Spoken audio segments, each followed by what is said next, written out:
Cool. All right. We'll take them because they look very similar.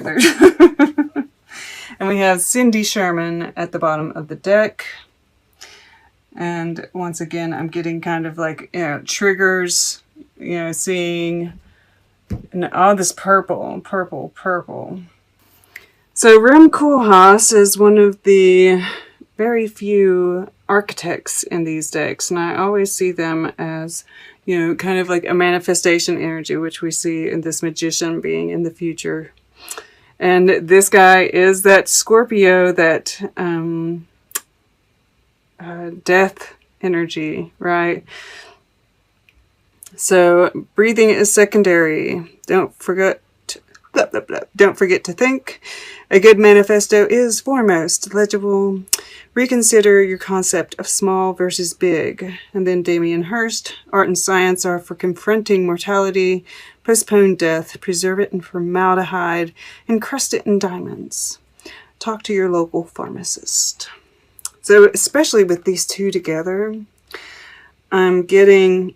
they both have the bald heads. That it's a good time to kind of, look at the shadow side, kind of like, dissect those, I always get that dissection kind of feel from it. I almost feel like it's this way, right? Dissect those aspects of ourselves that we're needing to look at, and then, your manifesto. What's your manifesto, right? What do you fight for? What are you moving towards? What are you building? Right? Really taking a look at that, especially with this soul healing over here. Yeah, that one. All right, Aquarius. So I did take a few minutes to kind of look this over. I had a pretty good feeling of what I was seeing here, but this shadow side over here was really speaking to me, like that there was more there. I was thinking Black Moon Lilith, and so it got brought up to me, of course recently we've had her kind of emphasized a little bit more, but then Spirit had me really looking at Chiron and Black Moon Lilith, because Chiron, Black Moon Lilith, Mars retrograde, all of this is really activating my 9th house, and it's been like really important for me to look at all that. But through all of that, really looking at that, I found out I've got my Black Moon Lilith is in Aquarius. So kind of feeling like this reading might be significant for me as well. But so I looked it up, and sure enough, I was talking about that Mercury retrograde in Scorpio. Well, the day of the blue moon, it is opposing Black Moon Lilith. Mercury retrograde in Scorpio is opposing Black Moon Lilith. Because, with this being, and, it's really standing out to me, so I'm going to go ahead and talk about it. But this over here, beside this justice, which, I'm feeling like there's this karmic kind of thing going on here with your identity, right? Your past, your healing those old karmic wounds, especially around the feminine, I'm feeling, right? Because we have the Queen of Pentacles right here. This is very earthy energy for you guys, right? And they're like across from each other. This is Capricorn, right? Some of y'all might have some Capricorn in your charts, which would just emphasize that, but it doesn't have to be, right? We have a lot of stuff going on with Capricorn. In fact, Saturn, which is still in Capricorn, yes, it's still in Capricorn, is I think, let me make sure here.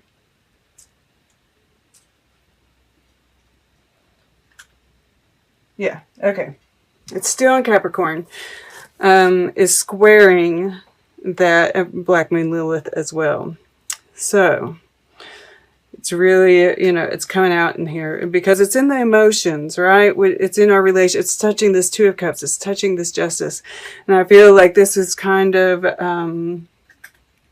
helping you, because we have the solitude where she's holding this broken heart.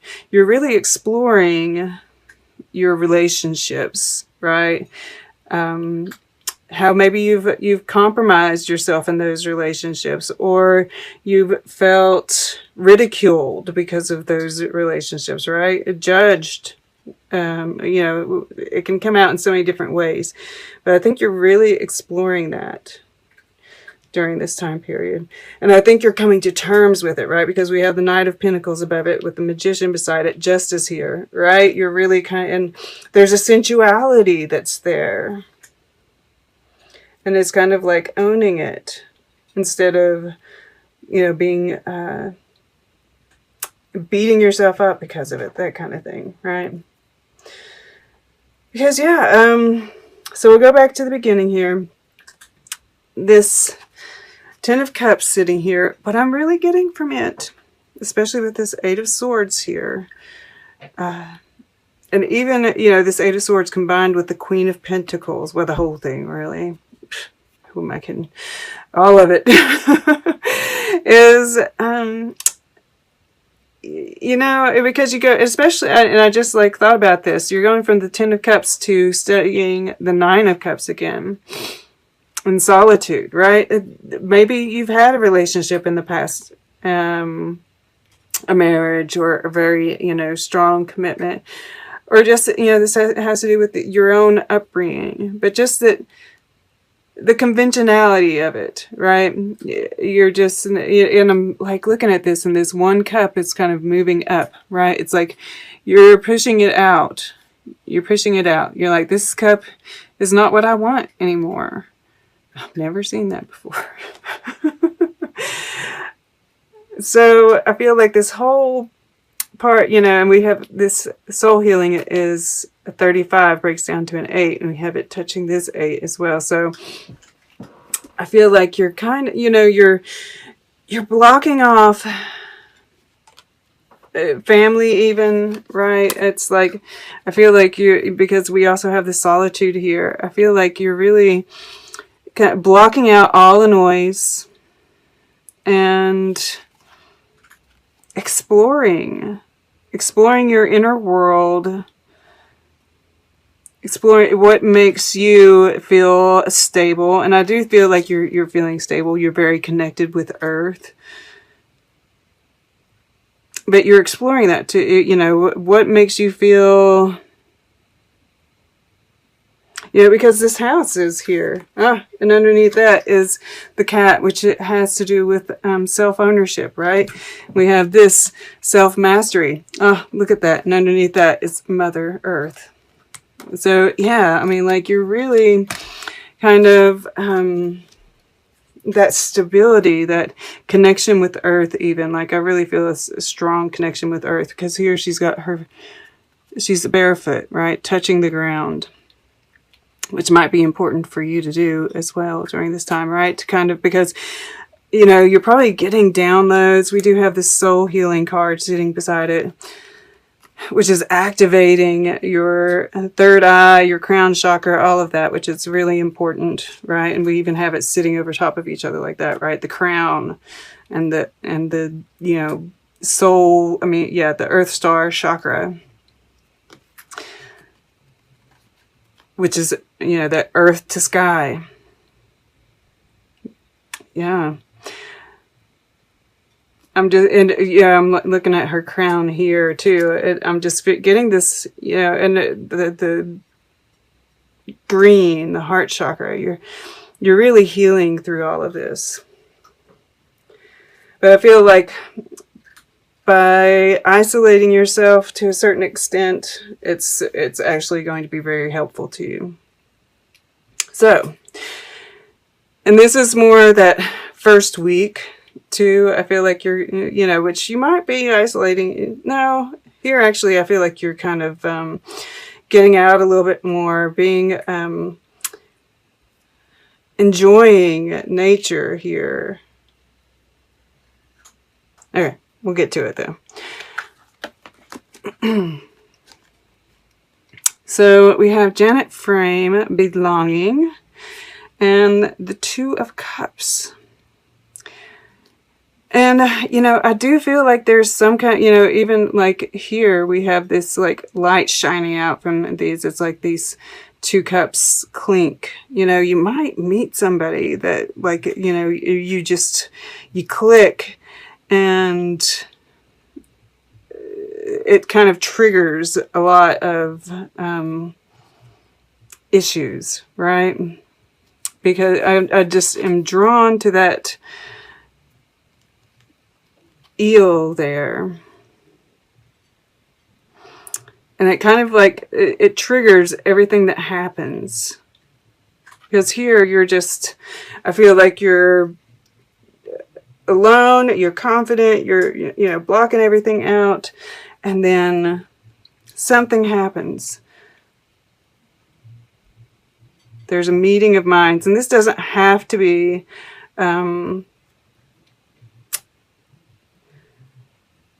or hearts, actually. Minds, hearts, yeah, they're all the same, right? When you're an air sign.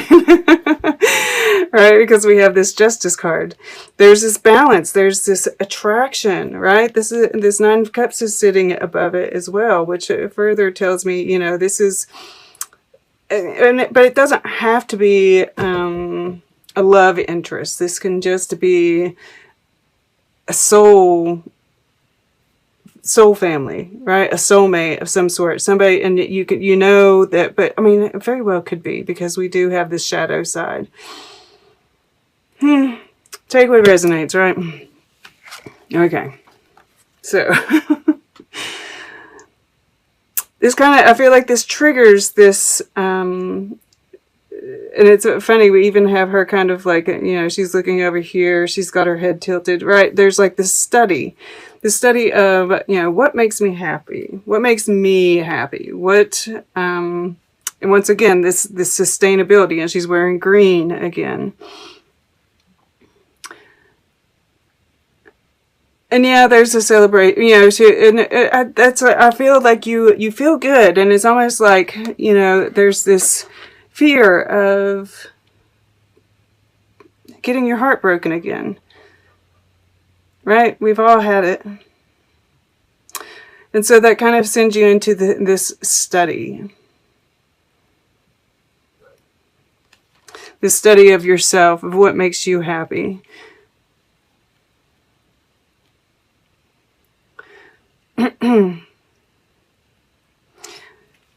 This study of, you know, why am I by myself? You know, why have I blocked myself off?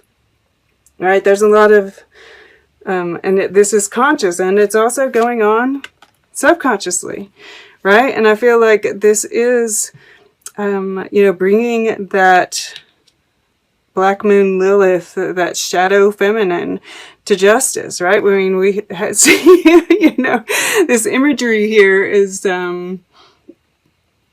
pretty shadow feminine, right?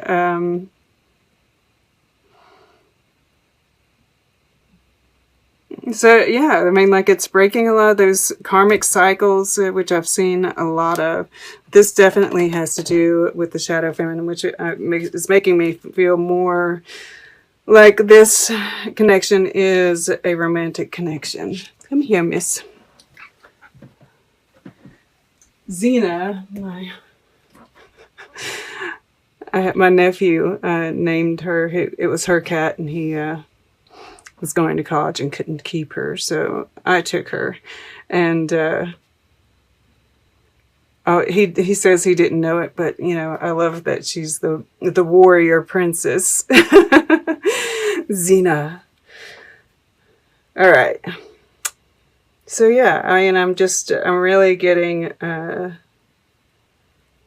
this healing of the shadow feminine going on, which leads to, I feel like, oh, you know, this moving forward. There could be an offer that is made here, right, with this Knight of Pentacles, and just being able to enjoy it and enjoy that sensual side of you, and indulging responsibly, right? This is like going slow,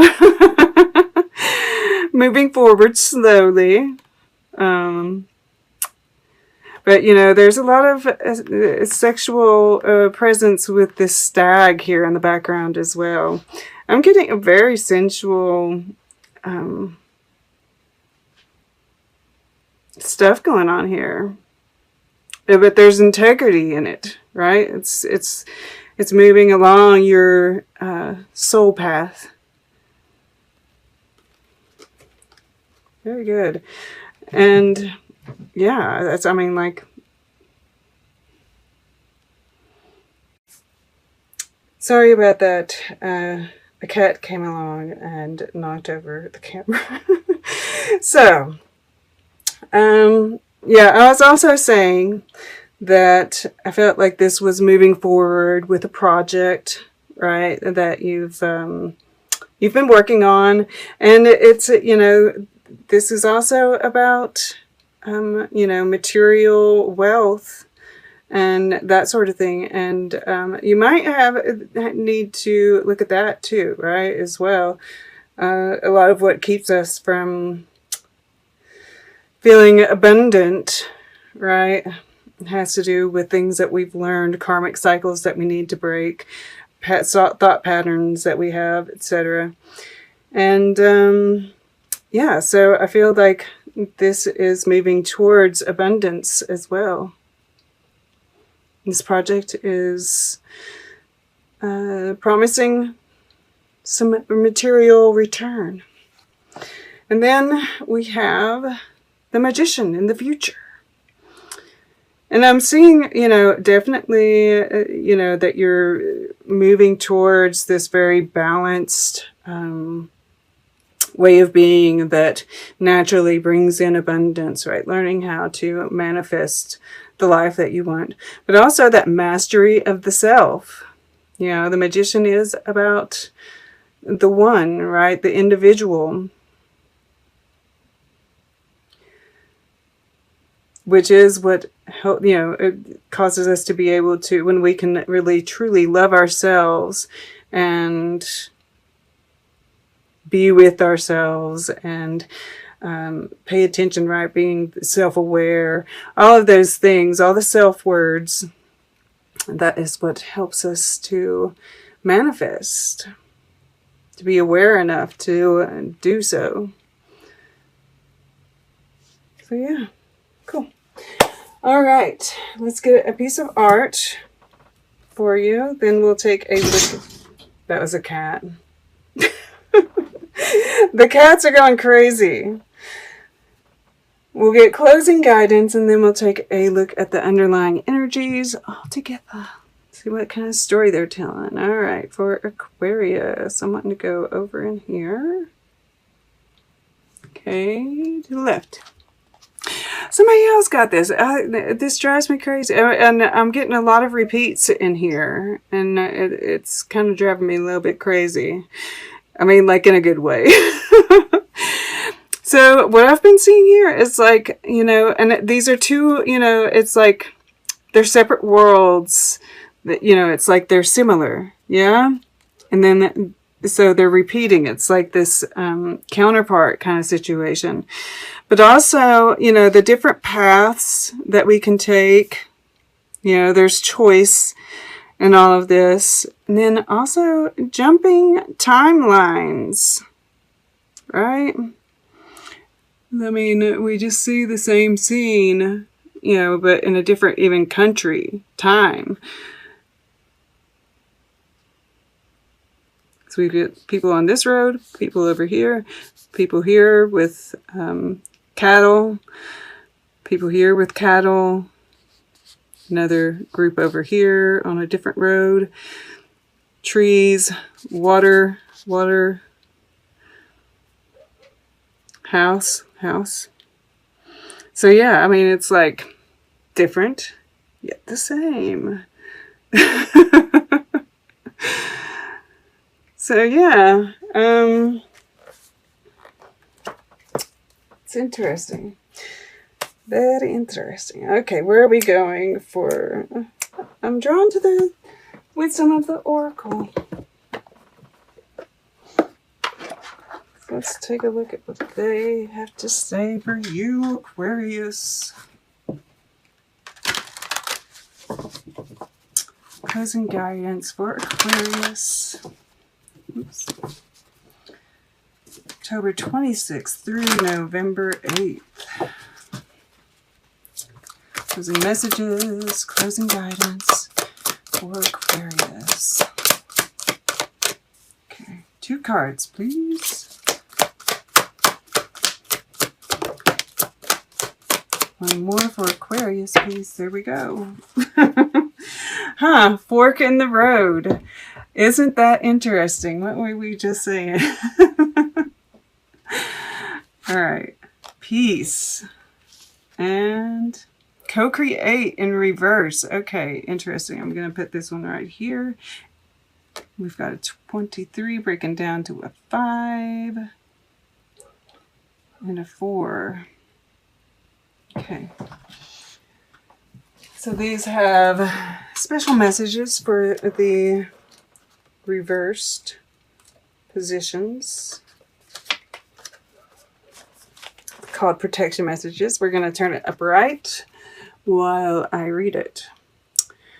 You are trying too hard to create all that you desire without the nurturing vital force of spirit.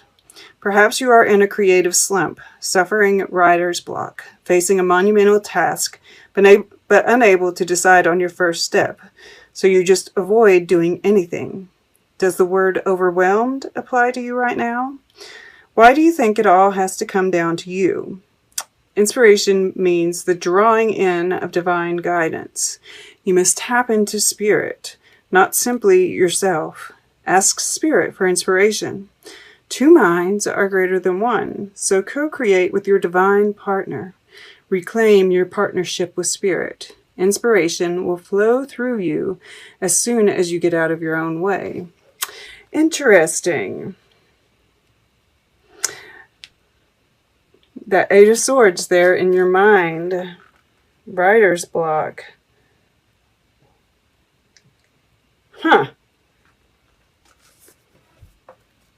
I totally missed that one. All right. And then we have peace here. That gets solved though, right?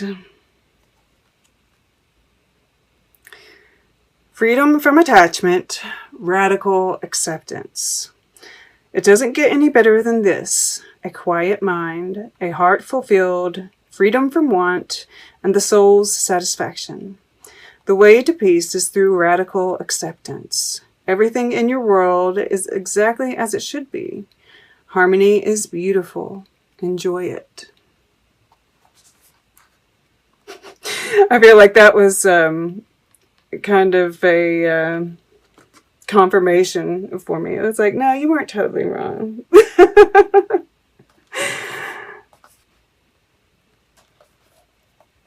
Okay.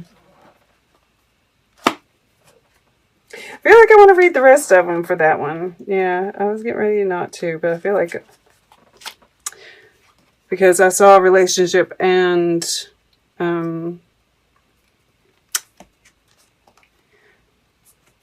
career coming through as well. All right, so when 2 people are in true alignment with one another, they have an innate harmony between them. They are as 2 perfectly tuned instruments playing together. Sometimes it's impossible to tell who is who. Peace is yours, and it is to be savored. This is one of those times when you're capable of clear vision about your work and how you create your prosperity. Whatever you're doing, keep doing it. You're called by a presence to step into your power. Just being is enough. For you are in a peaceful harmony with spirit, and it shows in your work. All right, so yeah, I'm glad I read all that because I feel that like this, right, that you are going to feel this kind of peace, that's, you know, peacefulness. It's going to trigger, but this is confirming, you know, pay attention to that peace that you feel, right? There's something that you feel with this person. Tune into it, and it's real, it's true. Right, we have an egg and an egg. So this is, you know, with the, you know, that kind of ties them together even a little bit more. And the fact that this is 4, this is 5, right? So by doing, by kind of like closing your mind to those things, getting in the present moment and kind of tuning into peace, right? Tuning in, looking at those things, all those things that we talked about, and just moving forward, right? Just step by step, that the inspiration is going to hit, right? That Uranus, that aha moment. And the fact it was talking about your divine partner, I feel like spending time with this person and even talking about it with them might give you like some kind of spark there, right? Regarding this, right? Because it's all tied together.